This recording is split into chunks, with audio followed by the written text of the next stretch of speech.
नमस्कार, news night के एक और अंक में आप सभी दर्शकों का बहुत बहुत स्वागत है। मैं हूं असीम मिश्रा।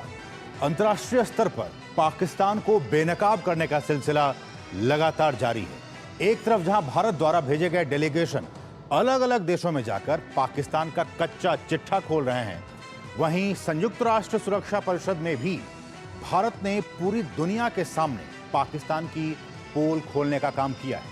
साथ ही भारत ने पाकिस्तान को फिर से FATF की ग्रे लिस्ट में डालने के लिए वैश्विक समर्थन जुटाना भी शुरू कर दिया है। तो इन तमाम विषयों पर न्यूज नाइट में आज हम करेंगे विस्तार से चर्चा, दिखाएंगे दूसरी अहम खबरें भी, लेकिन शुरुआत हेडलाइंस के साथ। पीएम ने नीति आयोग की बैठक में दोहराई विकसित भारत की प्रतिबद्धता।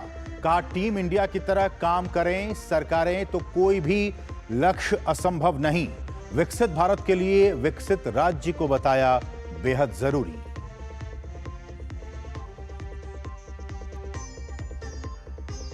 पाकिस्तान के चेहरे से नकाब उठाने में जुटे सर्वदलीय प्रतिनिधिमंडल। सुप्रिया सुले के नेतृत्व वाला डेलीगेशन 4 देशों के लिए रवाना। जापान के बाद दक्षिण कोरिया के दौरे पर संजय झा के नेतृत्व वाला डेलीगेशन। रूस में डीएमके सांसद कनिमोई ने खोली पाकिस्तान की पोल। आतंकवाद के खिलाफ भारत का जीरो टॉलरेंस का संदेश किया साफ। पाकिस्तान के खिलाफ वैश्विक मंच पर भारत की घेराबंदी तेज। भारत FATF की बैठक में पाकिस्तान को एक बार फिर से ग्रे लिस्ट में रखने की रख सकता है मांग। UNSC में भारत ने पाकिस्तान की खोली पोल। कहा, पाकिस्तान ने सिंधु जल समझौते की भावना को किया आहत। दक्षिण पश्चिम मॉनसून की इस बार समय से पहले होगी एंट्री। केरल में 8 दिन पहले पहुंचा मॉनसून। लक्षद्वीप क्षेत्र, माहे और तमिलनाडु सहित कर्नाटक, आंध्र प्रदेश और महाराष्ट्र के कई हिस्सों में भारी बारिश।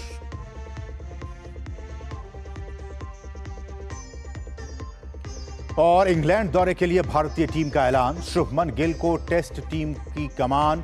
ऋषभ पंत होंगे उप कप्तान। लंबे समय बाद करुण नायर की हुई टीम इंडिया में वापसी।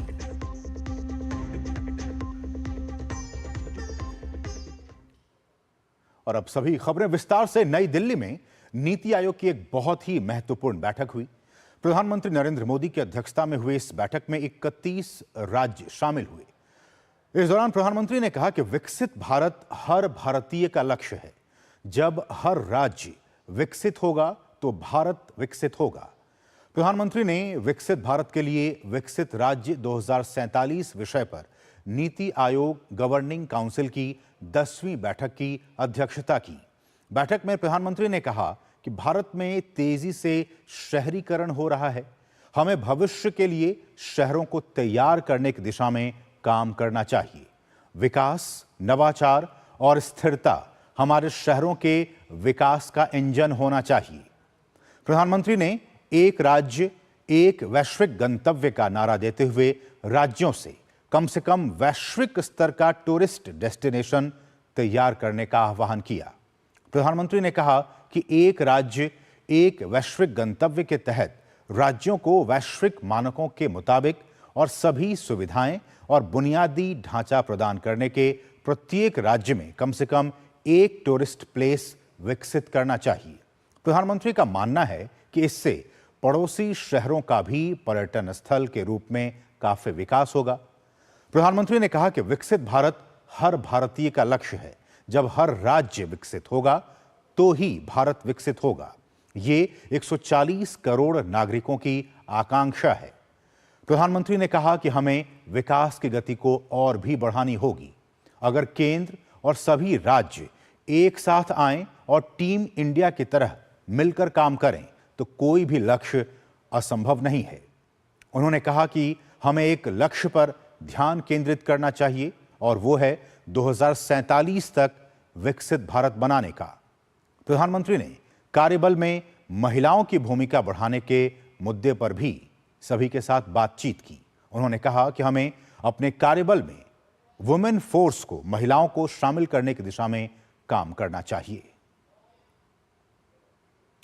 और बैठक के दौरान कई राज्यों के मुख्यमंत्री प्रधानमंत्री के साथ अनौपचारिक बातचीत करते नजर आए, जिसमें झारखंड के मुख्यमंत्री हेमंत सोरेन, टीवी स्क्रीन पर आप देख सकते हैं पंजाब के मुख्यमंत्री भगवंत मान, तेलंगाना के मुख्यमंत्री रेवंत रेड्डी, अरुणाचल प्रदेश के मुख्यमंत्री पेमा खांडू, तमिलनाडु के मुख्यमंत्री एम.के. स्टालिन और आंध्र प्रदेश के मुख्यमंत्री एन. चंद्रबाबू नायडू प्रधानमंत्री के साथ बातचीत करते दिखाई दिए।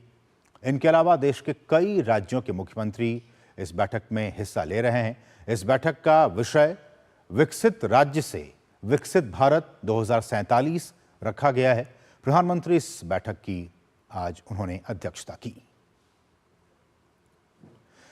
और नीति आयोग के सीईओ बीवीआर सुब्रमण्यम ने पीएम मोदी की अगुवाई में विकसित भारत के लिए विकसित राज्य 2047 विषय पर आयोजित नीति आयोग गवर्निंग काउंसिल की बैठक की प्रेस को जानकारी दी। उन्होंने बताया कि बैठक काफी सफल रही, जिसमें अब तक के सबसे ज्यादा 31 राज्यों की उपस्थिति रही। We had 31 out of the 36 states and UTs participating. This is the highest ever participation of a governing council of Niti Aayog. That actually shows that people came with a very positive bent of mind, and the 5 states which were missing were largely we were informed in advance for a lot of other reasons, clash of commitments or health reasons. So we had Karnataka, we had Kerala, we had Puducherry, we had West Bengal, and we had Bihar. So these were the states, and we knew pretty much in advance that they are not coming. और नीति आयोग के CEO BVR Subramaniam ने बताया कि राज्य और केंद्र के बेहतर तालमेल के लिए सभी राज्यों से सुझाव मांगे गए हैं, जिनमें से 17 राज्यों ने सुझाव दिए हैं। Almost 17 states have prepared and released or are on the verge of releasing their visions. 5 of them have released visions: Andhra Pradesh, Uttar Pradesh, Tamil Nadu, Gujarat, and Punjab. And I know that the other 12 ongoing will come out by August, actually. June itself, we'll see 3 or 4 coming out. Chhattisgarh, Orissa, Madhya Pradesh, Rajasthan, on the verge of releasing. They're all looking for dates. Actually, so I think this flood of activity was triggered by last time. और नीति आयोग के CEO BVR Subramaniam ने यह भी कहा कि इस समय भारत तेजी से आगे बढ़ रहा है। यही वजह है कि भारत विश्व की चौथी सबसे बड़ी अर्थव्यवस्था वाला देश बन गया है। I think the country is at a takeoff stage where it can grow very, very rapidly, as has been done by many countries in the past. So this was the context. Given this, as well as the demographic dividend that India is actually blessed with for the next 20, 25 years, that we can grow rapidly, the Prime Minister gave a call that all states to prepare a vision document at their level. And this is already visible in the growth of India. We are the 4th largest economy as I speak. We are a $4 trillion economy as I speak. And this is not my data, this is IMF data. India today is larger than Japan. और वहीं operation सिंदूर पर बोलते हुए BVR Subramaniam ने कहा कि operation सिंदूर की सफलता सेना के शौर्य और पीएम मोदी के मजबूत नेतृत्व का प्रमाण है। उन्होंने कहा कि आतंकवाद के खिलाफ पूरा देश एकजुट नजर आया है। There was a complete, absolute unanimity on Operation Sindoor and regret and anger over what happened in Pahalgam. I think that was a common theme. Everybody commended the role and the valor of the defense forces and the leadership by the Prime Minister, which led to the success and the way the Prime Minister's leadership and the defense forces work have protected national security. और BVR Subramaniam ने कहा कि राज्यों के विकास के लिए राज्यों को निर्यात पर फोकस करने के लिए प्रेरित किया जा रहा है। इस विचार को अमली जामा पहनाने में एक जिला एक उत्पाद की थीम से काम करना होगा। For states to focus on exports, because you just don't have to have manufacturing and services. The world is there for us. The government has been signing a lot of FTAs, more are in the pipeline. We need to leverage the FTAs. And to leverage that, he wanted states to start thinking on those lines. He also talked about, the ODOP, One District, One Product program, which he had, but it's not about just one district, one product. He wanted that to be made world class. How do you make it world class? Through quality, through marketing, through packaging, so that people feel like owning it. There is a huge world outside which has a demand for local, ethnic, identified stuff. There's a huge global market. States need to work to tap that. और इस बहुत ही महत्वपूर्ण विषय पर बातचीत करने के लिए हमारे साथ हमारे सहयोगी तापस भट्टाचार्य इस वक्त लाइव जुड़ चुके हैं। तापस नमस्कार। और सबसे पहले तो यही सवाल कि जिस बात का जिक्र प्रधानमंत्री पहले भी कई बार कई जगहों पर कर चुके हैं कि अगर हम सबको एक विकसित भारत का निर्माण करना है तो ये रास्ता विकसित राज्यों के जरिए ही जाता है, तभी हम विकसित भारत का निर्माण कर पाएंगे। और एक बार फिर से आज इन्हीं बातों को दोहराया गया। बहुत सही। इनफैक्ट इस पूरे जो 10वां मीटिंग हुआ था, इस पे इसकी चर्चा, उसका जो एजेंडा था वो यही था कि विकसित राज्य से विकसित भारत। और ये कहा गया कि विकसित भारत की जो कल्पना 2047 के लिए की गई है वो तो तब है, लेकिन इससे पहले हर एक राज्य को अपने अपने गोल सेट करने पड़ेंगे कि उससे पहले 2030 2035 के क्या गोल्स हैं वो अपने लेके आए।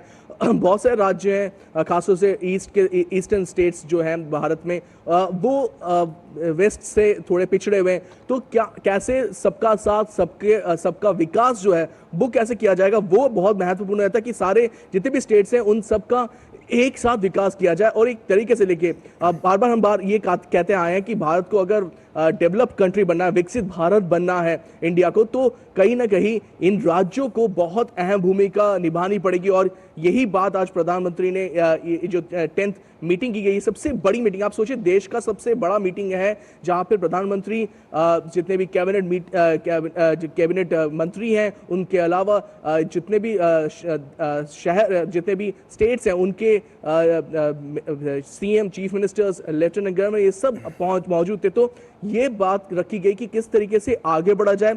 ऑलरेडी हम लोगों ने बहुत काम किया। आप सोचिए फ्रेजाइल 5 इकोनॉमी था आज से 10 साल पहले, यानी ऐसी इकोनॉमी जो कभी भी बैंकरप्ट हो सकती है, कभी भी टूट सकती थी। फ्रेजाइल 5 से आज के डेट में टॉप 4 कंट्रीज में आई है। और ये डेटा बताता है, मतलब हम लोग ऐसे हवा में बात नहीं कर रहे, ये डेटा के साथ प्रूव किया जा रहा है। आईएमएफ का अभी डेटा आया है कि इस वक्त हम लोग 4थी सबसे बड़ी इकोनॉमी है और बहुत जल्द हम 3री सबसे बड़ी इकोनॉमी 1-2 साल में बन जाएंगे। तो ये डेटा आपके पास है। आप सोचिए आज से 10 साल पहले अगर पर कैपिटा इनकम भारत में करीब $1400 था, करीब पर कैपिटा इनकम, आज वो डबल हो चुका है, करीब 2400 के ऊपर है। तो ये जो बढ़ोतरी हो रही है, जो आगे बढ़ रहे हैं, वो और आगे बढ़ाने की जरूरत है। प्रधानमंत्री ने आज मीटिंग में यही कहा कि ये समय आ चुका है जहां पे हम आगे एक अलग स्पीड से आगे बढ़े और देश को आगे लेके जाए। और ये रास्ता सेंट्रलाइज तरीके से नहीं हो सकता, ये कोऑपरेटिव फेडरलिज्म है। और कोऑपरेटिव फेडरलिज्म में देश जितने भी स्टेट्स हैं उनको अपना योगदान देना पड़ेगा, आगे बढ़ के आगे आना पड़ेगा। उन्होंने कहा कि आप लीजिए, आपको जो भी डेवलपमेंट के लिए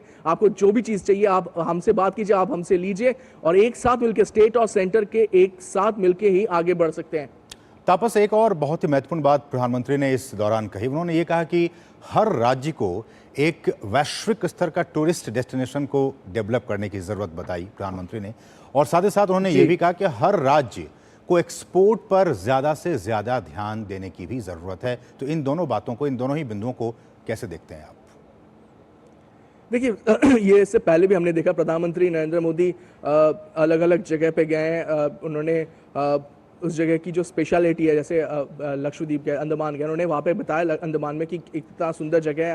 आप लोग मालदीव और इधर उधर बाहर जाते हैं, आप लोग अंडमान में आइए और देखिए लोगों में कितना उसको लेके जोश आया। उस जगह की जो टूरिस्ट सेक्टर है वो एकदम से बढ़ गया। और ऐसा सिर्फ अंडमान में नहीं है, बहुत सी जगहों पे हमने देखा प्रधानमंत्री जाते हैं, उस जगह की जो खासियत है उसको बताते हैं, और जिससे कि लोगों में एक उत्साह होता है। और ये टूरिज्म जो है बहुत बड़ा, ये आप सोचिए मल्टी बिलियन ट्रिलियन डॉलर एक मार्केट है, जिसमें भारत अभी भी एक उतना बड़ी भूमिका नहीं निभा पा रहा जितना उसको निभाना चाहिए। और यही वजह है कि हम देख पा रहे हैं कि भारत में इसको लेके बहुत ज़्यादा एक आगे बढ़ने की कोशिश की जा रही है। और हर एक जगह पे, हर एक स्टेट को ये बोला जा रहा है कि आप अपने अपने जगह पे अपने अपने स्मार्ट सिटीज़ बनाइए, अपने अपने जो जगह हैं उनको आगे लेके जाइए। मध्य प्रदेश देख लीजिए, उत्तर प्रदेश देख लीजिए, ये क्लासिक एग्जाम्पल है। आपको याद होगा असीम कुछ सालों पहले प्रधानमंत्री प्रधानमंत्री गए थे भुज।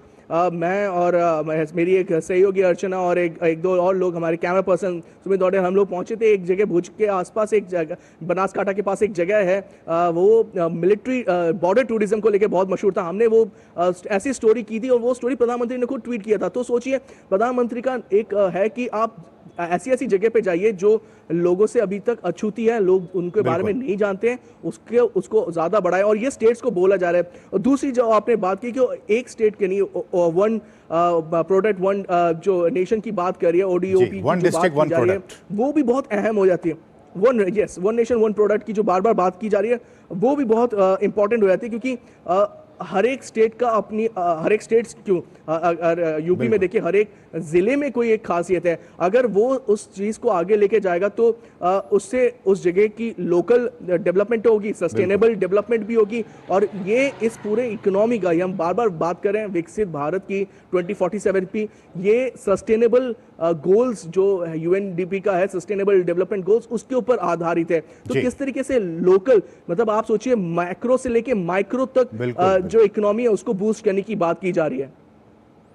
बिल्कुल, चलिए बहुत बहुत शुक्रिया तापस इन तमाम ताज़ा अपडेट्स को हम तक पहुंचाने के लिए। तो आज बहुत ही एक महत्वपूर्ण बैठक हुई और इस बैठक में प्रधानमंत्री का फोकस राज्यों पर था। राज्यों के विकास के जरिए ही हम एक विकसित भारत का निर्माण कर सकते हैं। लबोलुबाब इस मीटिंग के जरिए प्रधानमंत्री ने इस संदेश को देने की कोशिश की।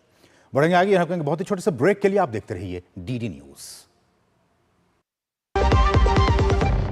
सस्ते वाले दाल मसाले स्वाद हुआ बेकार, MDH की हल्दी मिर्ची धनिया करे कमाल, ये रंग दे, ये खुशबू दे, ये तीखा, ये कम पड़े, क्या निराला MDH मसाला।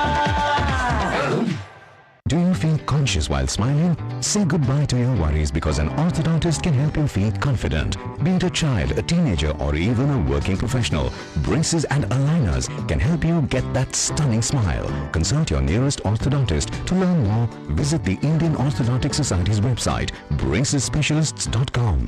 सुनो, एक अच्छी इंश्योरेंस पॉलिसी AI से पूछते हैं। एक ऐसी पॉलिसी जिसमें प्रीमियम पेमेंट हो लिमिटेड पर इनकम आती रहे लाइफ टाइम। LIC का जीवन उत्सव। एक ऐसी पॉलिसी जो दे होल लाइफ इंश्योरेंस कवर भी। LIC का जीवन उत्सव। वाओ, चलो तो LIC की जीवन उत्सव पॉलिसी ही लेते हैं। मैं भी तुमसे यही कह रही थी, LIC का जीवन उत्सव। लाइफ टाइम सेलिब्रेशन मनाइए LIC के जीवन उत्सव के साथ। फ्यूचर सेट है। मेरी पसंद, मेरी पसंद, मेरी पसंद, मेरी पसंद, हमारी पसंद, हम सबकी पसंद। मजबूत देश का मजबूत सरिया हो गया स्टील।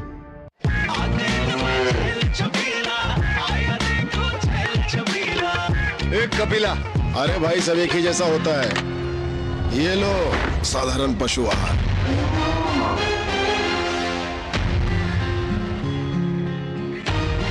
इस देश की हर माँ, बच्चे, बूढ़े, जवान, खिलाड़ी, डॉक्टर, इंजीनियर, सबको गाय भैंस की दूध की शक्ति पर भरोसा है। पर जब इन पशुओं को कपिला पशु आहार मिलेगा, तभी तो दूध सिर्फ ज्यादा ही नहीं, शक्ति से भरपूर भी होगा।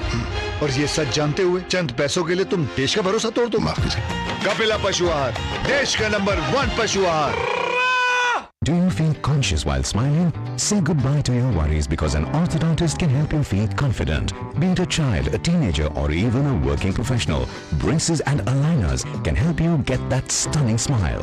Consult your nearest orthodontist. To learn more, visit the Indian Orthodontic Society's website, bracesspecialists.com. MDH का किचन किंग किचन में हो तो हम सब कुछ बना सकते हैं। बैंगन का भरता, आलू गोभी, भिंडी मसाला और भी बहुत कुछ। MDH। और ब्रेक के बाद आपका फिर से स्वागत है। 22 अप्रैल को पहलगाम में हुए आतंकी हमले के बाद भारत अब हर मोर्चे पर पाकिस्तान और आतंकवाद पर शिकंजा कस रहा है। और इसी कड़ी में भारत की तरफ से दुनिया के अलग अलग देशों में जा रहे हमारे डेलीगेशंस ऑपरेशन सिंदूर और पाकिस्तान प्रायोजित आतंकवाद को लेकर जानकारी दे रहे हैं और पाकिस्तान को बेनकाब कर रहे हैं। भारत का साफ तौर पर कहना है कि आतंकवाद के खिलाफ उसके जीरो टॉलरेंस के नीति का संदेश सशक्त तरीके से दुनिया तक हमें पहुंचाना है। पाकिस्तान के चेहरे से उतरेगा नकाब। भारत की डिप्लोमेटिक स्ट्राइक, डेलीगेशन खोलेंगे पाक की पोल, भारत का स्पष्ट और सख्त संदेश,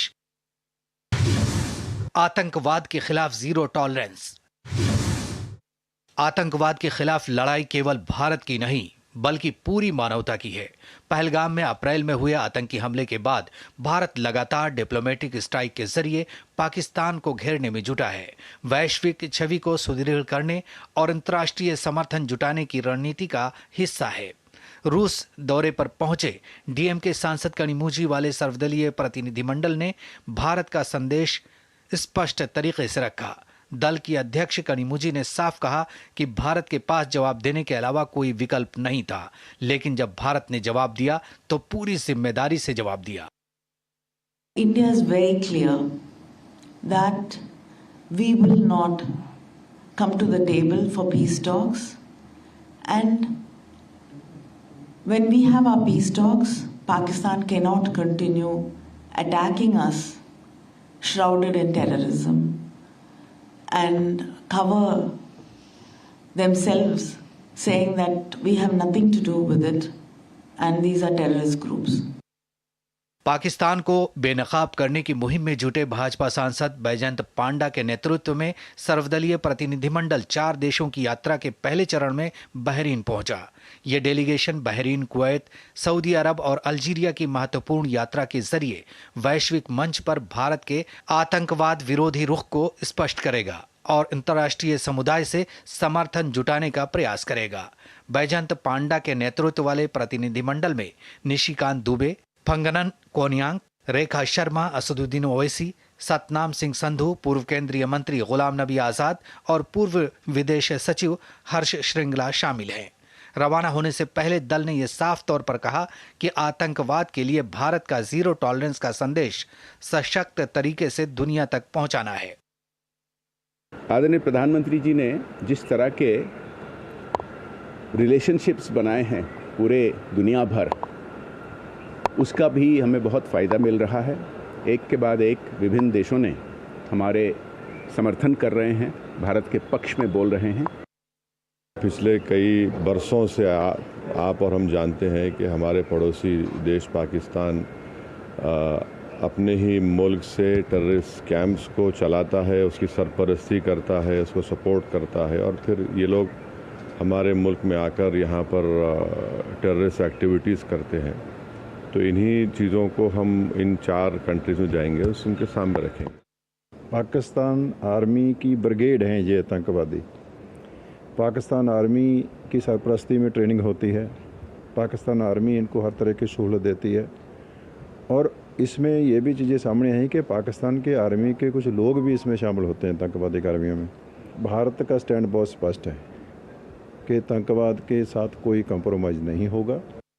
पाकिस्तान को बेनकाब करने के लिए कांग्रेस सांसद शशि थरूर के नेतृत्व वाला सर्वदलीय प्रतिनिधिमंडल भी 5 देशों के लिए रवाना हुआ। ये दल सबसे पहले गुयाना जाएगा। इसके बाद ये दल पनामा, कोलंबिया, ब्राजील और अमेरिका का दौरा करेगा। इस सर्वदलीय प्रतिनिधिमंडल में सरफराज अहमद, तेजस्वी सूर्या, GM हरीश बालियोगी, शशांक मणि त्रिपाठी, भुवनेश्वर कलिता, मिलिंद देवड़ा और राजदूत तरनजीत सिंह संधू शामिल हैं। सरकार ने तो उनकी पोजीशन काफ़ी स्पष्ट किए हैं। हमारे स्पोक्समैन मिनिस्ट्री के और हमारे फॉरेन सेक्रेटरी साहब भी सीधे लोगों को बताएं कैसे हुआ और क्या हुआ। तो मेरे ख्याल में यही खबर है, हमारे तरफ से यही संदेश होगा। Why the world needs to take note of this terror establishment, terror infrastructure that Pakistan has created, because it is not only dangerous for the country, that is India, but is also a threat to global peace and security. We are going to USA and Latin American countries in the delegation of Indian government, and we have to work for the nation, and we are doing that. Bharat ने अपने delegation को दुनिया भर में भेजकर स्पष्ट संदेश दे दिया है कि अहिंसा के रास्ते पर चलने वाला भारत राष्ट्रहित और आतंकवाद के मुद्दे पर शस्त्र उठाने से भी परहेज नहीं करेगा। Bureau report, DD news. और पाकिस्तान में पल रहे आतंकवाद के बारे में दुनिया को सच बताने के लिए बनाए गए डेलीगेशन ने यह साफ साफ कह दिया है कि पाकिस्तान अब न सिर्फ भारत बल्कि पूरी मानवता के लिए खतरा बन चुका है। वहीं इसी बीच सुप्रिया सुले के नेतृत्व वाला डेलीगेशन भी 4 देशों के लिए रवाना हो चुका है। सांसद संजय झा के नेतृत्व में सर्वदलीय प्रतिनिधिमंडल ने अपनी जापान यात्रा पूरी कर ली है और अब ये प्रतिनिधिमंडल जल्द ही दक्षिण कोरिया के दौरे पर होगा। वहीं जापान दौरे पर सर्वदलीय प्रतिनिधिमंडल ने भारतीय समुदाय के साथ बातचीत के दौरान पाकिस्तान को जमकर घेरा।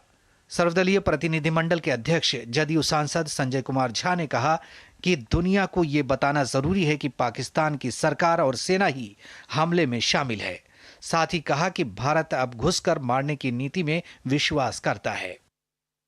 ये मैसेज अब पाकिस्तान को भी ये बात बिल्कुल समझ में है कि इंडिया भी अब अनप्रिडिक्टेबल है, प्रिडिक्ट नहीं कर सकता। कुछ करोगे तो हम भी घुस करके मारेंगे। भारतीय समुदाय के साथ बातचीत के दौरान संजय झा के डेलीगेशन के सदस्यों ने आतंकवाद को लेकर पाकिस्तान की पोल खोलते हुए एकजुटता का आह्वान किया। This is India, firm in resolve, honorable in action. We neutralize those terror infrastructures without endangering a single civilian life. हम सब का एक ही काम है, कलेक्टिव रिस्पॉन्सिबिलिटी है कि पूरे देश में आतंकवाद के प्रति, आतंकवाद के विरोध में एक जनमत तैयार करें, आतंकवाद के प्रति घृणा का भाव तैयार करें और पाकिस्तान का सही चेहरा सबके समक्ष लाएं।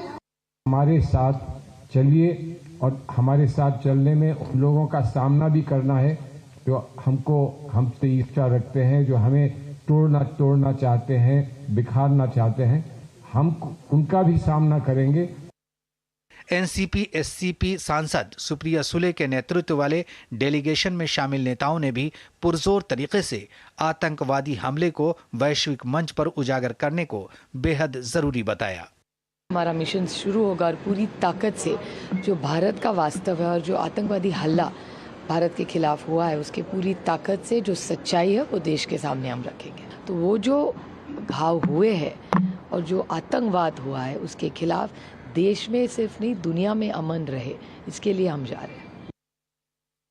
पाकिस्तान का आतंक परस्ती का इतिहास बहुत पुराना है। दशकों से द्विपक्षीय संबंधों की भावना और मर्यादा का मान न रखने वाले पड़ोसी मुल्क की असलियत को अब दुनिया के सामने लाने के लिए भारत प्रतिबद्ध है। Bureau report, DD news. और भारत लगातार वैश्विक मंचों पर आतंकवाद के खिलाफ, टेररिज्म के खिलाफ अपनी जीरो टॉलरेंस की नीति को रख रहा है लगातार। साथ ही दुनिया के सामने पाकिस्तान की असलियत को भी सामने लाने का काम किया जा रहा है। और इस दौरान भारत ने यह साफ कर दिया है कि जब तक पाकिस्तान आतंकवाद का साथ नहीं छोड़ता तब तक सिंधु जल समझौता स्थगित रहेगा। भारत एफएटीएफ से भी मांग करेगा कि पाकिस्तान को फिर से ग्रे लिस्ट में रखकर उसके खिलाफ सख्त से सख्त कार्रवाई की जाए। भारत ने पहलगाम आतंकी हमले से उत्पन्न परिस्थितियों के बीच पाकिस्तान के खिलाफ कूटनीतिक मोर्चा खोल रखा है, जहां एक ओर भारत के सर्वदलीय प्रतिनिधिमंडल देश दुनिया के सामने पाकिस्तान की असलियत को सामने ला रहे हैं, वहीं विदेश मंत्री डॉक्टर एस जयशंकर ने जर्मनी की राजधानी बर्लिन में यूरोप के विभिन्न देशों में तैनात भारतीय राजदूतों के क्षेत्रीय सम्मेलन की अध्यक्षता की। इस दौरान उन्होंने आतंकवाद के खिलाफ भारत के रुख और उभरते वैश्विक समीकरणों के बीच यूरोपीय देशों के साथ जुड़ाव को और गहरा करने की रणनीतियों पर चर्चा की। उन्होंने बताया कि इस दौरान सभी रूपों और अभिव्यक्तियों में आतंकवाद का मुकाबला करने की भारत की दृढ़ प्रतिबद्धता पर भी चर्चा हुई है। India has zero tolerance for terrorism. India will never give in to nuclear blackmail. And India will deal with Pakistan purely bilaterally. There should be no confusion in any quarter in that regard. We also value Germany's understanding that every nation has the right to defend itself against terrorism. इस बीच भारत ने पाकिस्तान को फिर एक बार साफ कर दिया है कि सिंधु जल समझौता तब तक स्थगित रहेगा जब तक वो आतंकवाद का साथ नहीं छोड़ता। संयुक्त राष्ट्र में अरिया फॉर्मूला मीटिंग के दौरान भारत के स्थायी प्रतिनिधि पार्वथानेनी हरीश ने पाकिस्तान को आईना दिखाया। India entered into the Indus Water Treaty 65 years ago in good faith. The preamble of the treaty describes that the treaty was concluded in a spirit of goodwill and friendship. Throughout the 6.5 decades, Pakistan has violated the spirit of the treaty by inflicting 3 wars and thousands of terror attacks on India. In the last 4 decades, more than 20,000 Indian lives have been lost in terror attacks, the most recent of which was a dastardly targeted terror attack on tourists in Pahalgam last month. India has shown extraordinary patience and magnanimity throughout this period. Pakistan's state-sponsored cross-border terrorism in India seeks to hold hostage the lives of civilians, religious harmony, and economic prosperity. Pakistan के खिलाफ आतंकवाद के वित्त पोषण को लेकर भारत बहुपक्षीय संस्था वित्तीय कार्रवाई कार्यबल FATF को नया डोजियर देने की तैयारी में है। माना जा रहा है कि भारत FATF की अगली पूर्ण बैठक में मांग करेगा कि पाकिस्तान को फिर से संदिग्ध देशों की सूची यानी ग्रे लिस्ट में रखकर उसके खिलाफ कार्रवाई की जाए। पेरिस स्थित यह संस्था धन शोधन और आतंकवाद के वित्त पोषण पर नजर रखती है और इसमें भारत सहित 39 देश शामिल हैं। पाकिस्तान अपने क्षेत्र में पनपने वाले आतंकवाद पर कार्रवाई करने में नाकाम रहा है और वह बहुपक्षीय एजेंसियों से मिलने वाले धन का इस्तेमाल हथियार और गोला बारूद खरीदने और आतंकियों को मदद करने के लिए कर रहा है। सूत्रों के अनुसार पाकिस्तान अपने आम बजट का औसतन लगभग 18% रक्षा मामलों और सेवाओं पर खर्च करता है, जबकि संघर्ष प्रभावित देश भी इससे कहीं कम खर्च करते हैं। इतना ही नहीं, 1980 से 2023 तक पाकिस्तान के हथियारों के आयात में नाटकीय रूप से औसतन 20% से अधिक वृद्धि हुई है। पाकिस्तान जिस प्रकार से आतंकवाद की पनाहगार बना हुआ है, उससे पूरे क्षेत्र में खतरों के बादल मंडरा रहे हैं। Bureau report, DD news. और आज का हमारा चर्चा का विषय, हमारा विशेष आपकी टीवी स्क्रीन पर, पाकिस्तान पर भारत की डिप्लोमेटिक स्ट्राइक। जी हां, लगातार जो हमारे प्रतिनिधिमंडल हैं वो जा रहे हैं देश और दुनिया में और बता रहे हैं कि पाकिस्तान की काली करतूत और किस तरह से वो आतंकवाद को प्रश्रय दे रहा है। और इसलिए हम कह रहे हैं कि पाकिस्तान पर भारत की डिप्लोमेटिक स्ट्राइक इस वक्त चल रही है। और इस पर बातचीत करने के लिए 2 बहुत ही खास मेहमान इस वक्त हमारे साथ जुड़ चुके हैं। हमारे साथ अनिल वाधवा जी हैं, जो कि पूर्व राजनयिक रह चुके हैं। अनिल सर, आपका बहुत बहुत स्वागत हमारे साथ इस कार्यक्रम में जुड़ने के लिए। और साथ ही साथ हमारे साथ दूसरे खास मेहमान आलोक बंसल जी हैं, जो कि डायरेक्टर हैं इंडिया फाउंडेशन के। आलोक जी, आपका भी बहुत बहुत स्वागत। शुरुआत अनिल सर मैं आप ही से करना चाहूंगा। एक बार फिर से इस बात को भारत दोहरा रहा है और कई बार इससे पहले भी दोहरा चुका है कि देखिए, हमारा आतंकवाद, आपका आतंकवाद, कोई अंतर नहीं है। इसमें अंतर करना छोड़िए, आतंकवाद आतंकवाद है और ये आज भारत को भी परेशान कर रहा है और बाकी दुनिया को भी परेशान कर रहा है। इस बात को एक बार फिर से साबित करने के लिए ये जो हमारा डेलीगेशन है वो जा रहा है। कितनी कारगर इसे आप मानते हैं, इस नीति को भारत सरकार की? देखिए, जैसे कि आपने कहा, भारत काफी सालों से इस एफर्ट में लगा हुआ है कि यूनाइटेड नेशन सिक्योरिटी काउंसिल और दूसरे देशों के सामने अपना पक्ष रखे, क्योंकि ये क्रॉस बॉर्डर टेररिज्म जो पाकिस्तान से एमिनेट होता है उसको कई साल हो चुके हैं। जब भी कोई टेररिस्ट इंसिडेंट होता है उस टाइम पर भारत ज़रूर इस मुद्दे को उठाता है, लेकिन यूनाइटेड नेशन सिक्योरिटी काउंसिल में जिस तरह का पॉलिटिकल माहौल है, उसके चलते जो टेररिस्ट हैं उनकी लिस्टिंग में भी हमने देखा है कि भारत को डिफिकल्टीज होती हैं, चूंकि चीन काफ़ी सालों से पाकिस्तान का समर्थन करता आ रहा है। इस बार लेकिन भारत ने एक नया रास्ता अपनाया है और ये पार्लियामेंटेरियंस का जो दल कई कंट्रीज में जा रहा है, जिससे 7 जो दल जा रहे हैं पूरे विश्व भर में, उसमें से जितने भी यूनाइटेड नेशन सिक्योरिटी काउंसिल के देश हैं जो अभी मौजूदा हैं और फिर आगे चलकर जो यूनाइटेड नेशन सिक्योरिटी काउंसिल के मेंबर होंगे, उनके सामने अपना पक्ष पार्लियामेंटेरियंस के द्वारा रखना, इसका अलग मायने रखता है। इसमें 3 बड़े मुद्दे हैं। एक तो भारत की जो नई नीति है कि टेररिज्म का जवाब दिया जाएगा और इसमें भारत हिचकिचाहट नहीं होगी, भारत को कोई हिचकिचाहट नहीं होगी जी। और दूसरा जो पाकिस्तान का जो नैरेटिव है उसके अगेंस्ट जो पार्लियामेंटेरियंस के दल हैं वो अपना भारत का पक्ष रखेंगे, क्योंकि जो नैरेटिव पाकिस्तान फैला रहा है वो झूठ की बुनियाद पर है और जो सत्य है और जो तथ्य हैं वो सभी देशों में पार्लियामेंट्री डेलीगेशन अगर रखें अपने काउंटर पार्ट्स के समक्ष उसका अलग मायने निकलता है। और आखिरी में भारत को ये भी सोचना होगा और यही बात भारत सभी देशों के साथ फैला रहा है कि आज आतंकवाद भारत के ऊपर है, लेकिन आगे चलकर आपके देशों में भी इसी तरह के आतंकवादी इंसिडेंट्स हो सकते हैं, तो आपको इसके बारे में सोचना पड़ेगा और सभी को एकजुट होकर टेररिज्म के अगेंस्ट एक्शन लेनी पड़ेगी। बिल्कुल, सभी को एकजुट होकर ही इस आतंक के खिलाफ लड़ाई लड़नी होगी। आज भारत इस समस्या से जूझ रहा है, कल बाकी देश भी जूझेंगे। आलोक सर, आप इस पूरी कवायद को, इस डिप्लोमेटिक स्ट्राइक को आप कैसे आंकते हैं? आपका एनालिसिस क्या है? देखिए, पहली चीज तो क्या है कि भारत ने जिस तरीके से इन टीम्स का चुनाव किया है वो काबिले तारीफ है। जिस तरीके से हमने सर्वदलीय डेलीगेशंस बनाया है जिसमें विपक्ष के नेता कई डेलीगेशंस को लीड कर रहे हैं, कांग्रेस, जनता दल यूनाइटेड, एनसीपी, यहाँ तक कि डीएमके, तो ये एक बहुत अच्छा संदेश दे रहा है। पूरा एक तो विश्व को ये लग रहा है कि पूरा देश एक साथ है और इस मुद्दे पर पूरे देश की ये आवाज है। जिस तरीके से उन टीम्स का जो चुनाव किया गया है वो बहुत ही बेहतरीन है और इसके खिलाफ यहां तक कि पाकिस्तान में आवाज उठी। पाकिस्तान की संसद में लोगों ने कहा कि जिस तरीके से भारत ने किया है वो चीज है और हमारे यहां जो है विपक्षी पार्टियों को पूरी तरह से योगदान नहीं दिया गया। दूसरी बात, ये लोग जो है जो इसमें जो जिन लोगों को चुना गया है वो ऐसे हैं जिनका अंतर्राष्ट्रीय विषयों पर गहरी पैठ है, जिनका अंतर्राष्ट्रीय वातावरण में पहले भी कार्य करने का उनका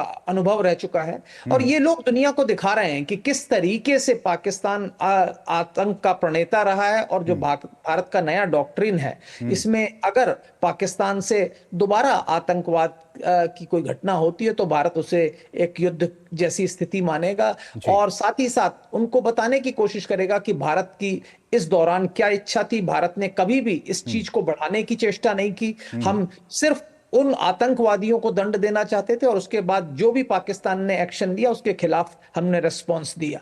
और साथ ही साथ ये भी बताएंगे कि पाकिस्तान जिस तरीके से आतंक को समर्थन दे रहा है तो फाइनेंशियल एक्शन टास्क फोर्स में पाकिस्तान के खिलाफ कोई कदम उठाने की आवश्यकता है। और जैसा कि दिख रहा है कि हमारा ये जो प्रतिनिधि मंडल है जो विभिन्न देशों में जा रहे हैं इनको काफी समर्थन मिल रहा है उन देशों से और हमारा जो प्रतिनिधि मंडल है ये जो पाकिस्तान के ऊपर जो आपने कहा कि डिप्लोमेटिक स्ट्राइक है इसको करने में काफी हद तक सक्षम और सफल हो रहा है। ठीक है अनिल सर, हमने यूएनएससी की भी बाइट वो सुनाई, जो हमारे जो स्पेशल रिप्रेजेंटेटिव है वहां पे उन्होंने कहा कि जो इंडस वाटर ट्रीटी है उसकी जो स्पिरिट थी उसको भी उल्लंघन करने का काम बीते कई वर्षों से पाकिस्तान करता आ रहा है। यूएनएससी में हम जानते हैं और आपने भी इस बात का जिक्र किया, वो तमाम देश अगर साथ आ जाएं और पाकिस्तान जो कर रहा है पूरे विश्व में आतंकवाद को फैलाने का काम कर रहा है, कहीं भी आतंकी घटना होती है कहीं ना कहीं उसके तार पाकिस्तान से जोड़े जाते हैं। ऐसे में यूएनएससी का रोल इन परिस्थितियों में आप कैसे देखते हैं? यूएनएससी का रोल बहुत ही अहम है, जैसे मैंने पहले भी आपको बताया और मैंने ये भी आपको बताया कि पिछले एक दशक में हम देख रहे हैं कि पाकिस्तान को चीन का बहुत बड़ा समर्थन मिला है यूनाइटेड नेशन सिक्योरिटी काउंसिल में। सो जो टेररिस्ट जो अटैक होते हैं उनके बाद टेररिस्ट को उस पर यूएन की सैंक्शंस कमेटी में लिस्ट कराने का जो प्रयास भारत का चलता है उसमें सभी देश इससे सहमत होते हैं, लेकिन इनमें जो चीन का जो रवैया है वो उसमें अड़ंगा सामने आ जाता है जी। इसके लिए भारत ने चीन से भी काफी देर से एक वार्तालाप शुरू किया हुआ है, लेकिन उसमें बहुत ज़्यादा डिले लगती है और फिर उसके बाद चीन मांगता है कि सबूत हमारे समक्ष पेश किए जाएं और इसी के चलते जो यूनाइटेड नेशन सैंक्शंस कमेटी है वो इन टेररिस्ट को जल्दी से लिस्ट नहीं कर पाती भारत ये प्रयास करता रहेगा कि सैंक्शंस कमेटी का जो वर्किंग मेथोडोलॉजी है उसमें कोई चेंज अगर लाया जा सके और दबाव के थ्रू अपने दूसरे सहयोगी जो देश हैं उनके प्रयासों के थ्रू इसमें मेथोडोलॉजी में चेंज लाने की बहुत ज़रूरत है। लेकिन इनमें हम देखें तो यूनाइटेड नेशन सिक्योरिटी काउंसिल जो है वो वीटो के बल पर चलता है और 5 सिक्योरिटी काउंसिल के जो मेंबर्स हैं जिनके पास वीटो है उनके पास ये ताकत है कि लिस्टिंग जैसे जो कार्य हैं उनके ऊपर भी अंकुश लगा देते हैं और फिर जब कंसेंसस नहीं बनता है तो इसमें अड़ंगे आ जाते हैं। लेकिन फिर भी ये प्रयास जारी रहता है और भारत की ओर से यही प्रयास आगे भी जारी रहेगा। इसके साथ साथ मैं आपकी स्क्रीन पर देख रहा हूँ फाइनेंशियल एक्शन टास्क फोर्स की जो में भारत कोशिश करेगा कि पाकिस्तान को फिर से इस बॉडी के तहत कटघरे में खड़ा किया जाए और इसी के तहत भारत ने एक डॉसियर फिर से बनाया है पहलगाम टेररिस्ट अटैक के चलते। चलिए, तो ये लबोलुबाब ये कि भारत की ये पुरजोर कोशिश है कि पाकिस्तान को कटघरे में खड़ा किया जाए। पूरी दुनिया देखेगी किस तरह से पाकिस्तान ही वो एक ऐसा देश है जो कि आतंकवाद को प्रश्रय देता है, उसको बढ़ावा देता है, उसका वित्त पोषण करता है। इसलिए तमाम एजेंसीज जो उन्हें वित्त पोषण देने का काम करती हैं पाकिस्तान को, वो पैसा कहाँ जा रहा है, ये सारी बातें ये डेलीगेशन के जरिए इन बातों को उठाने का काम किया जा रहा है। समय सर इतना ही। आज बहुत बहुत शुक्रिया हमारे साथ जुड़ने के लिए। अनिल सर आपका बहुत बहुत शुक्रिया। आलोक सर, आप दोनों मेहमानों का इस कार्यक्रम में जुड़ने के लिए और हमारे साथ बातचीत करने के लिए बहुत बहुत शुक्रिया। बढ़ेंगे आगे, रुकेंगे बहुत ही छोटे से ब्रेक के लिए और ब्रेक के बाद जब वापस आएंगे तो आपको दिखाएंगे यूपी के मदरसों में अब मॉडर्न एजुकेशन दी जाएगी। क्या है ये पूरी खबर, एक छोटे से ब्रेक के बाद।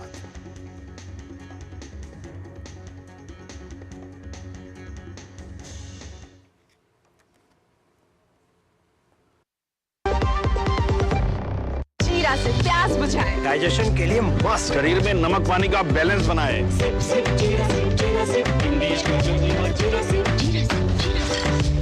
जब धरती चीर कर निकलता है लोहे का पत्थर और मिलता है मोंगिया के जोश से, फिर तपता है, पिघलता है और बनता है फौलाद।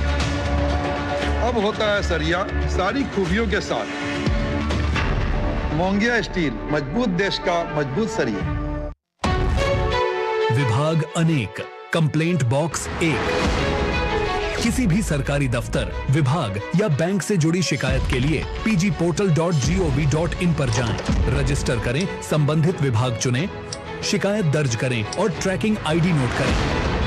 एसएमएस या ईमेल पर एक्नॉलेजमेंट पाएं और शिकायत का जवाब सीधे मंत्रालय से प्राप्त करें। अब तक 1 करोड़ 12 लाख से अधिक भारतीयों ने भरोसा जताया। सीपी ग्राम्स, आपकी हर शिकायत का हल। अभी शिकायत दर्ज करें pgportal.gov.in। Do you feel conscious while smiling? Say goodbye to your worries because an orthodontist can help you feel confident. Be it a child, a teenager, or even a working professional, braces and aligners can help you get that stunning smile. Consult your nearest orthodontist. To learn more, visit the Indian Orthodontic Society's website, bracesspecialists.com. जो लक्ष्य चुना था समझ आने लगा है। GLA university, उच्च लक्ष्यों की निश्चित प्राप्ति। इस देश की हर माँ, बच्चे, बूढ़े, जवान, खिलाड़ी, डॉक्टर, इंजीनियर, सबको गाय भैंस की दूध की शक्ति पर भरोसा है। पर जब इन पशुओं को कपिला पशु आहार मिलेगा, तभी तो दूध सिर्फ ज्यादा ही नहीं, शक्ति से भरपूर भी होगा। कपिला पशु आहार, देश का नंबर 1 पशु आहार। शादी का किचन महके जहां, गोल्डी किचन किंग मसाले हो वहां। गोल्डी लाई है फ्रेश लॉक टेक्नोलॉजी, जो रखे मसालों को हर समय फ्रेश। और ब्रेक के बाद आपका फिर से स्वागत है। उत्तर प्रदेश में योगी सरकार ने अब मदरसों में दीनी तालीम के साथ आधी शिक्षा भी अनिवार्य कर दी है। सरकार की तरफ से कहा गया है कि सभी मदरसों में गणित, विज्ञान और कंप्यूटर जैसे विषय पढ़ाना अब जरूरी होगा। योगी सरकार एक हाथ में कुरान और दूसरे हाथ में कंप्यूटर का उद्देश्य साकार करने जा रही है।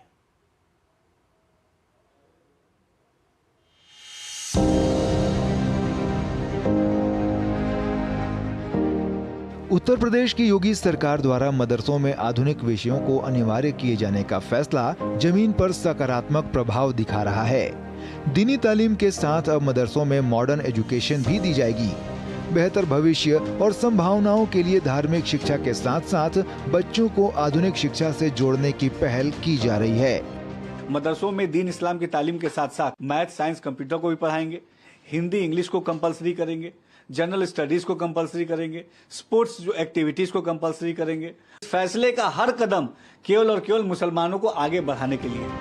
यूपी में मदरसा शिक्षा में बदलाव के लिए सरकार व्यापक सुधार कार्यक्रम चलाने के लिए यूपी सरकार की इस पहल से मुस्लिम छात्रों को बेहतर करियर विकल्प मिलेंगे। सरकार की इस पहल के तहत मदरसों के शिक्षकों को भी विशेष ट्रेनिंग दी जाएगी ताकि मदरसों में भी बेहतर गुणवत्ता वाली शिक्षा मुहैया कराई जा सके। जो मदरसे हैं उसमें पढ़ने वाला बच्चा वो दीन इस्लाम की तालीम हासिल करे, ये बहुत ज़रूरी है। इस्लामिक स्टडीज़, दीन इस्लाम की तालीम हासिल करना हमारे मुस्लिम समाज के नौजवानों के लिए बहुत ज़रूरी है।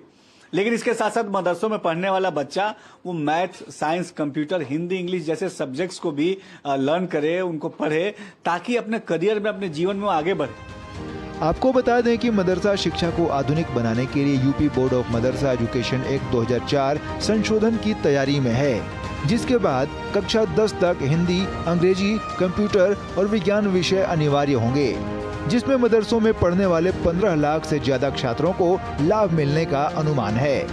मदरसा शिक्षा को मुख्य धारा स्तर पर लाने की इस कवायद के पीछे उद्देश्य है कि इस पहल से अन्य बोर्डों के छात्रों की तरह प्रतियोगी परीक्षाओं के लिए मदरसों के छात्रों को न केवल तैयार किया जा सके, बल्कि उच्च शिक्षा और नौकरी के बेहतर अवसर मुहैया कराए जा सके।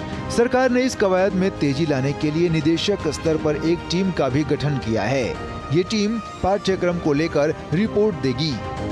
लखनऊ से विकास सिंह के साथ ब्यूरो रिपोर्ट, डीडी न्यूज। और यहां रुकेंगे एक और बहुत ही छोटे से ब्रेक के लिए। आप देखते रहिए डीडी न्यूज। सस्ते वाले दाल मसाले स्वाद हुआ बेकार, MDH की हल्दी मिर्ची धनिया करे कमाल। ये रंग दे, ये खुशबू दे, ये तीखा, ये कम पड़े, क्या निराला MDH मसाला। वाह यार, क्या सही हुआ। मेरा भी मन करता है कुछ करने का। मन करता है तो करो, घर की चीजों से टाइम ही नहीं मिलता। और हूँ सिर्फ 10वीं पास। आप LIC की बीमा सखी योजना के साथ जुड़ सकती हो। मैं LIC एजेंट बन सकती हूँ? पूरी ट्रेनिंग भी मिलेगी, मंथली स्टाइपेंड भी मिलेगा। स्टाइपेंड भी? ऊपर से कमीशन अलग। LIC बीमा सखी योजना से जुड़ने के लिए अपनी नजदीकी LIC शाखा से संपर्क करें। LIC बीमा सखी योजना, अपनी शुरुआत अपने हिसाब से।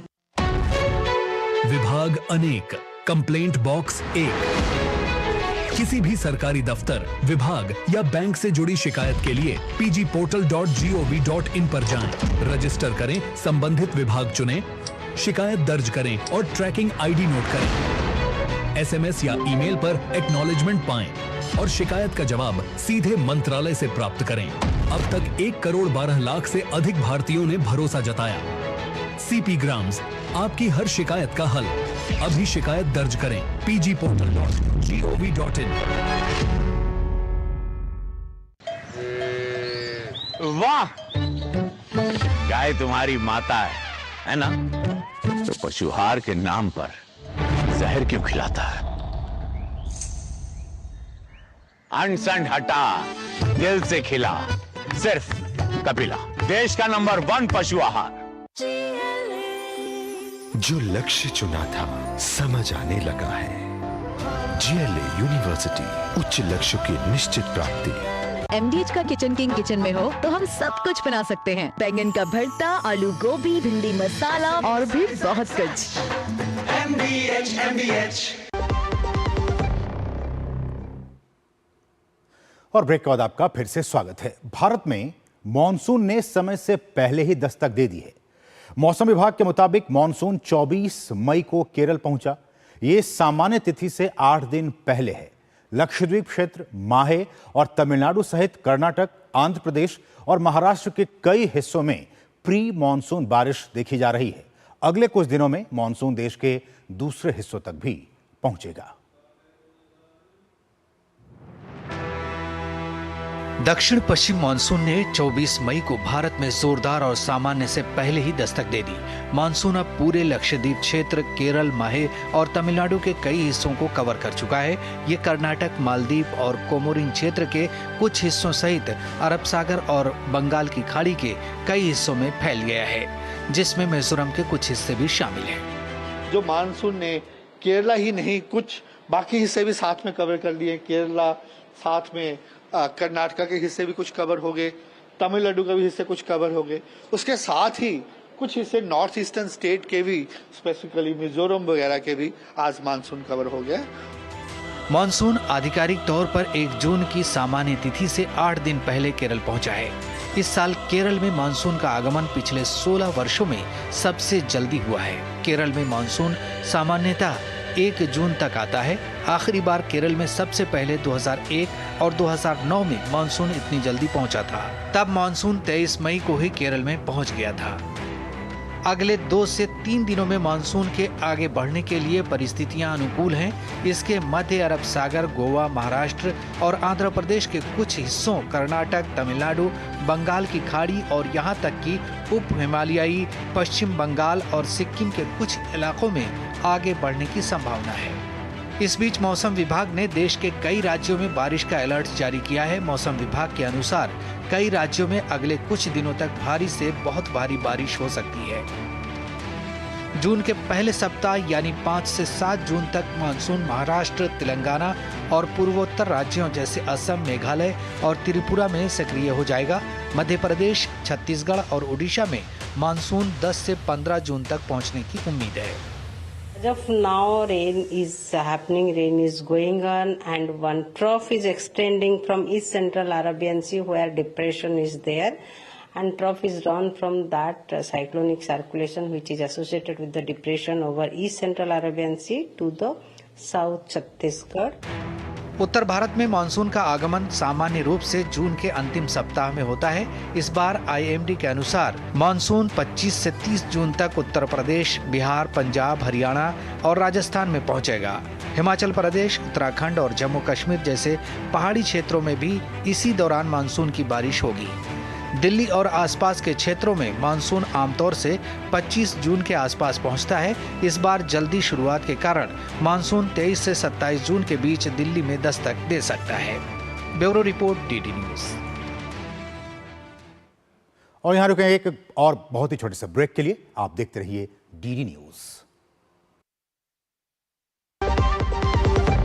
लाल रंग इसका अपार, तीखा कम है फिर भी स्वाद। MDH कश्मीरी। MDH। जो लक्ष्य चुना था समझ आने लगा है। GLA यूनिवर्सिटी, उच्च लक्ष्य की निश्चित प्राप्ति। LIC लाया है unit linked insurance plan index plus. जीवन बीमा पाइए और निफ्टी स्टॉक्स के साथ अपने मार्केट रिटर्न्स को तेजी से बढ़ाइए। इस अट्रैक्टिव कॉम्बिनेशन के साथ अपना कल सुरक्षित कीजिए। सिर्फ 2500 रुपए मंथली प्रीमियम से शुरुआत कीजिए। आज ही LICindia.in पर जाएं। तीनों कॉलेज में डोंट वरी, फीस तो देखो। क्या हाल है? क्या हुआ? हाँ, फीस की टेंशन। राहुल का बैंक अकाउंट तो है ही, रास्ता क्लियर। बैंक से जरूरत भर के हिसाब से स्टूडेंट एजुकेशन लोन इजीली मिलेगा और उसमें भी 4 लाख रुपए तक, नो कोलैटरल। वो कहाँ है? मिठाई। RBI कहता है करो से ही शुरुआत, बनो फाइनेंशियली स्मार्ट। मेरी पसंद, मेरी पसंद, मेरी पसंद, मेरी पसंद, हमारी पसंद, हम सबकी पसंद। मजबूत देश का मजबूत सरिया हो गया स्टील। शादी का किचन महके जहां, गोल्डी किचन किंग मसाले हो वहां। गोल्डी लाई है फ्रेश लॉक टेक्नोलॉजी, जो रखे मसालों को हर समय फ्रेश। और अब खबर खेल जगत से है। इंग्लैंड दौरे के लिए 18 सदस्यीय भारतीय टीम का ऐलान हो गया है और इसके साथ ही टीम इंडिया को एक नया कप्तान भी मिल गया है। शुभमन गिल भारतीय टेस्ट टीम के नए कप्तान बनाए गए हैं, जबकि ऋषभ पंत उप कप्तान होंगे। टीम में कई खिलाड़ियों की वापसी भी हुई है। ये पूरी स्टोरी देखिए और इसके साथ ही मुझे और हमारी पूरी टीम को दीजिए अनुमति। नमस्कार।